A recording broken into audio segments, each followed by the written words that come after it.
Welcome dear rockets, कैसे हैं आप सभी। आइए देखते हैं मॉन्स्टर सीरीज का पार्ट 31। पिछले पार्ट्स के लिंक्स डिस्क्रिप्शन में है, उनको जाकर जरूर देखिए और फिर देखिए आपको कितना मजा आने वाला है। तो पिछले पार्ट के एंड में हमने देखा कि जिना बारिश में बहुत देर खड़ी थी और जब ली की कार वहां पर आई तो वो बेहोश पड़ी होती है। बट जब ली उसे उठाता है ना तो एक पल के लिए वो ली का चेहरा देख लेती है एंड इस पार्ट में ली उसे तुरंत हॉस्पिटल लेकर जाता है। दूसरी ओर दोस्तों, एंड्रयू और जॉन भी ना जिना को ढूंढने लग जाते हैं क्योंकि वो बहुत देर से एंड्रयू का कॉल नहीं उठा रही थी। जॉन कहता है कहीं उस जेजे ने उसे किडनैप तो नहीं कर लिया, वो तो उसके जान के पीछे पड़ा हुआ है, चलो पुलिस में कंप्लेंट करते हैं। इतने में दोस्तों जिना के नंबर से एंड्रयू को आता है कॉल, तो वो तुरंत पूछता है कि तुम कहाँ पर हो। लेकिन फोन पर ली बात करता है और कहता है कि देखिए ये लड़की सड़क पर बेहोश पड़ी हुई थी, उसके फोन पर तुम्हारे कई मिस्ड कॉल्स थे, इसलिए मैंने तुम्हें कॉल किया, तुम हॉस्पिटल आ जाओ। ये कहकर दोस्तों वो एंड्रयू को हॉस्पिटल का पता दे देता है। एंड्रयू भी तुरंत उस हॉस्पिटल के लिए निकलता है। उसे बड़ी घबराहट होती है कहीं ली को जिना के बारे में पता न चल जाए। इसके बाद एंड्रयू और जॉन वहाँ से चले जाते हैं और पहुँचते हैं हॉस्पिटल। तब इनकी टीममेट बताती है कि डॉक्टर जिना का चेकअप करके गए हैं और कह रहे हैं कि जिना को बहुत तेज बुखार है, ये गहरी नींद में है, इसीलिए कल तक ठीक हो जाएगी। तो जॉन उस लड़की से कहता है कि कोई बात नहीं, एंड्रयू उसकी देखभाल कर लेगा, तुम चलो मेरे साथ। कहकर वो दोस्तों जबरदस्ती उसे पकड़कर बाहर लेकर जाता है। एंड्रयू बहुत देर जिना के पास बैठा होता है। सुबह जब जिना जागती है तो एंड्रयू उसका हाथ पकड़कर वहीं बैठा सो रहा होता है। जिना को कल रात की सारी बातें याद आ जाती है, जब उसने ली को देखा था और फिर बारिश में वो बेहोश हो गई थी, तब भी ली उसके पास था, ये सब उसको याद है। इतने में एंड्रयू भी उठ जाता है। जिना पूछती है ये बताओ मुझे यहाँ पर कौन लेकर आया। एंड्रयू कहता है तुम्हें बेहोश पड़ी देखकर किसी ने तुम्हें हॉस्पिटल पहुंचा दिया और फिर मुझे कॉल करके इन्फॉर्म किया था। तभी दोस्तों जॉन आता है और एंड्रयू से कहता है कि अच्छा हुआ कल रात तुम जिना के साथ ही रहे, वैसे तुम्हें कोई जरूरी मीटिंग में जाना था ना, तो एक काम करो तुम जाओ, मैं जिना के पास रुकता हूँ। एंड्रयू भी चला जाता है दोस्तों। अब जिना कहती है मैं जानती हूँ कि मुझे यहाँ पर ली लेकर आया था, पर कहाँ दोस्तों। मोजो कहता है कि अरे तुम्हें सपना आया था क्या, ली कैसे आ गया यहाँ पर, ली तो मर चुका है, तुम्हें क्या लगता है वो बार बार जिंदा होकर वापस आएगा। अरे नहीं रे दोस्तों। बाहर से एंड्रयू उनकी सारी बातें सुन रहा होता है और वो रियलाइज करता है कि जिना को भी ली के बारे में पता चल चुका है। अब सिंडी को दिखाते हैं तो वो अपने असिस्टेंट को एक लेटर देकर कहती है इसमें मेरे और चैंग की डेटिंग शेड्यूल है, जाकर उसको दे दो, अगर वो डेट पर नहीं आया तो मैं उसको मार डालूंगी इस बार। असिस्टेंट ग्रे को लेटर देता है और वो ली को लेटर देता है, पर दोस्तों ली उसे फाड़ देता है कि मुझे एक इंपॉर्टेंट मीटिंग में जाना है, फालतू चीजों के लिए मेरे पास टाइम नहीं है। लेकिन बाहर सिंडी उसको रोककर कहती है कि तुम्हें मुझे डेट करने से इतना डर क्यों लगता है, मैं जानती हूँ कि तुम्हें मेरी खूबसूरती से डर लगता है, तुम्हें डर है कि कहीं तुम मुझसे प्यार न कर बैठो। पर दोस्तों ली जरा भी मजाक या रोमांटिक मूड में नहीं होता, वो उसको डांट कर निकल जाता है। असल में उसे अमेरिकन इन्वेस्टर्स की एक मीटिंग में जाना है। सिंडी दरवाजा खोलकर वहाँ भी आकर ली से वही सब कुछ पूछने लगती है कि तुम मुझे डेट क्यों नहीं कर रहे, और इन्वेस्टर्स तो हंसने लग जाते हैं कि ये कौन है भाई। तब ली उनको इस तरह से इशारा करता है कि ये लड़की जरा पागल है, ऐसी हरकतें करती रहती है, पर दोस्तों वो अपना मुंह बंद ही नहीं करती। इतने में वो उसको उठाकर बाहर लेकर जाते हैं। यहाँ बेचारी ली की भी बहुत इंसल्ट हो जाती है। मीटिंग के बाद वो मोजो से कहता है कि इस लड़की ने ना मेरे नाक में दम करके रखा हुआ है, बड़ी मुश्किल से मैंने इन्वेस्टर्स को मैनेज किया। वो लिफ्ट के पास जाते हैं लेकिन लिफ्ट के अंदर सिंडी होती है दोस्तों। अब ली तो उससे पूरी तरह तंग आ जाता है और जैसे तैसे अपने कमरे में पहुंच जाता है। वो चिढ़कर पूछता है कि ये सिंडी ऐसा कर क्यों रही है। तब ग्रे उसको एक फैक्स ला कर देता है, लेकिन वो भी सिंडी का भेजा हुआ डेटिंग लेटर होता है। ली के गुस्से का ठिकाना नहीं होता दोस्तों, ये देखकर वो और बौखला जाता है। तब मोजो उसको सुझाव देता है कि तुम उसके साथ एक बार डेट पे जाकर तो देखो, जब उसे तुम्हारा असली कैरेक्टर का पता चलेगा तो वो अपने आप तुमसे दूर भाग जाएगी। और दोस्तों सिंडी ली को डिनर भी नहीं करने देती और बार बार डेटिंग की बातें करती है। तो ली कहता है कि ठीक है मैं चलूंगा, लेकिन तुम्हारे शेड्यूल के हिसाब से नहीं, उसका मैं शेड्यूल बनाऊंगा। वो बड़ी खुश हो जाती है कि आखिर ये डेट के लिए मान ही गया। दूसरी ओर जिना उसी स्पॉट पर जाकर खड़ी हो जाती है जहां उसने आखिरी बार ली को देखा था दोस्तों।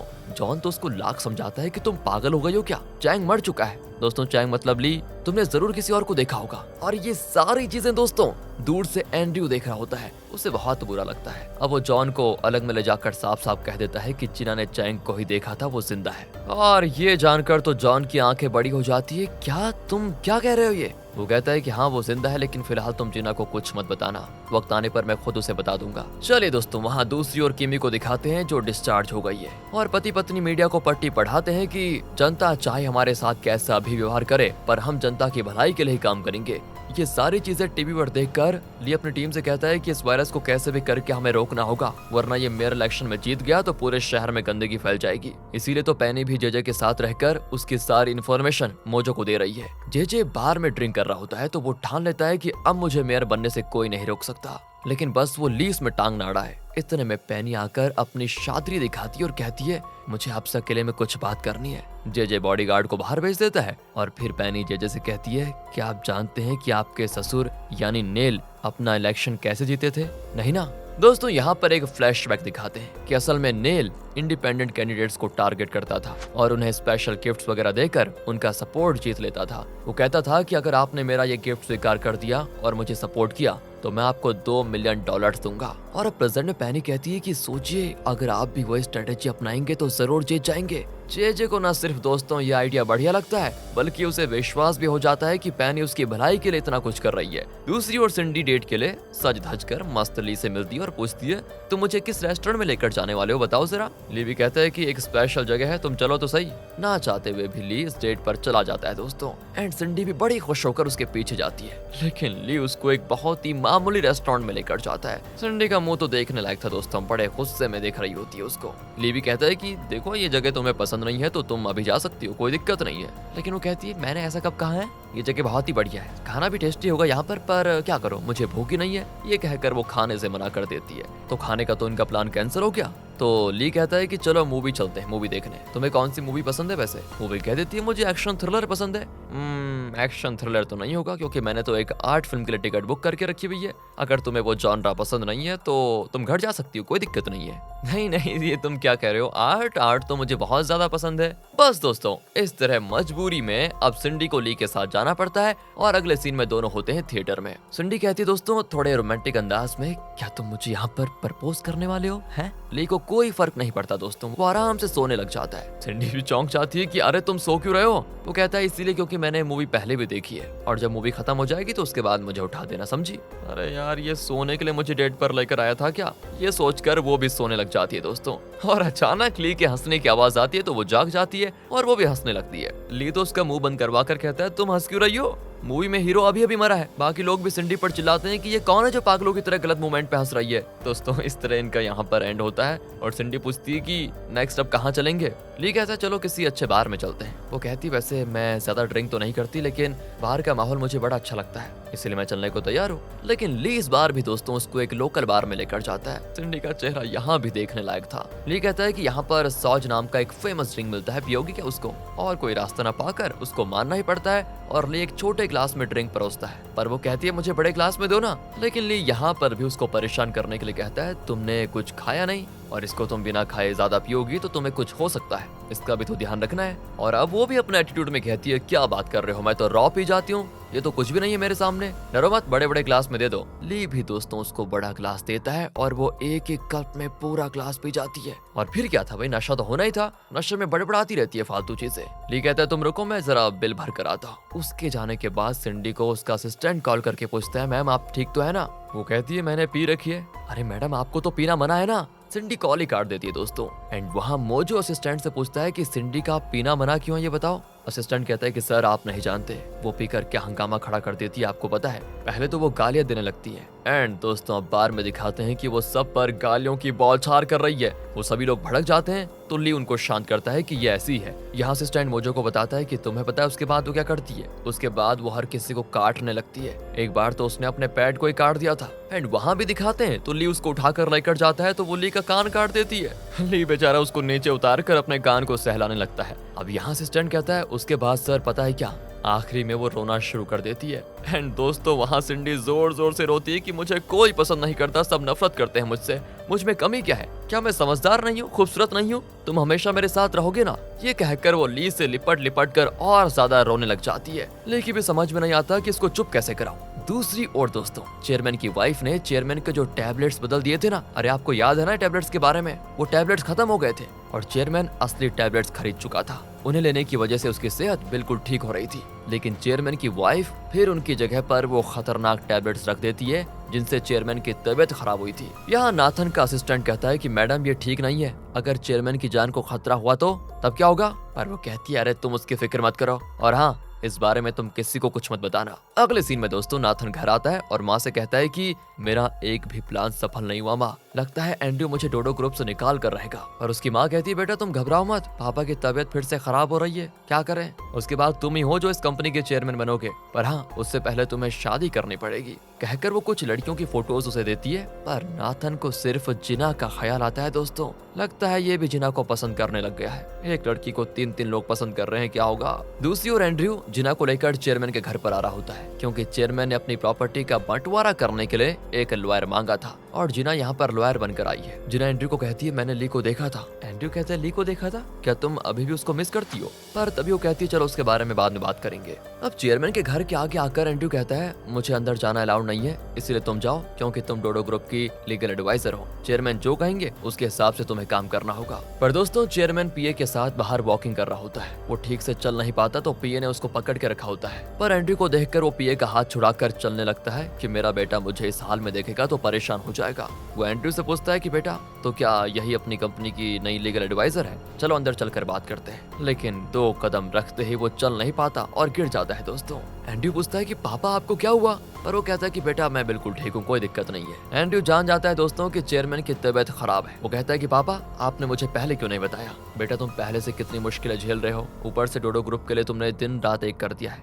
इसलिए मैं अपना बोझ तुम पर नहीं डालना चाहता था। वो भी कहता है कि पापा प्लीज ऐसा मत कहिए, आप कभी मेरे लिए बोझ नहीं होंगे, मेरे लिए तो आपकी सेहत सबसे जरूरी है। चेयरमैन बहुत खुश हो जाता है कि उसका बेटा कितना काम का है, जिसकी उसको इतनी फिक्र है। बेटा अब तुम ऑफिस जाओ, मैं ठीक हूँ, अगर तुम्हारी जरूरत पड़ी तो तुम्हें फोन करूंगा। एंड्रयू भी जिना से कह देता है कि तुम पापा के साथ रहना, उन्हें किसी चीज की जरूरत पड़े तो उसका इंतजाम करवा देना। कहकर वो चला जाता है। घर आकर जिना चेयरमैन की प्रॉपर्टी डॉक्यूमेंट्स को देख रही होती है। चेयरमैन कहता है कि जो प्रॉपर्टीज मेरी वाइफ और नाथन के नाम पे है उनमें थोड़ा चेंज करना होगा। इतने में पी आ जाता है और कहता है सर खाना तैयार है। जिना पूछती है अच्छा तो क्या आप खाना बना कर देते हैं चेयरमैन को। अब चेयरमैन पीए को डांटता है कि यही वक्त मिला था क्या तुम्हें आने का, इस बच्ची के सामने मेरी इंसल्ट कर दी तुमने, मुझे भूख नहीं है, अभी जाओ, मुझे तो पज्जू खाने का मन कर रहा है। जिना पूछती है क्या आप अभी पज्जू खाना चाहते हैं। बेटी तुम बेकार में लालच मत दिलाओ, उस दिन मेरी वाइफ ने जो पज्जू बनाया था उसका टेस्ट अभी भी मेरे मुंह में है, उसके जैसा टेस्टी पज्जुक तो मैंने कभी नहीं खाया और ना ही कोई बना सकता है, पर क्या करूं वो तो मुझे खाना बनाकर देने से रही।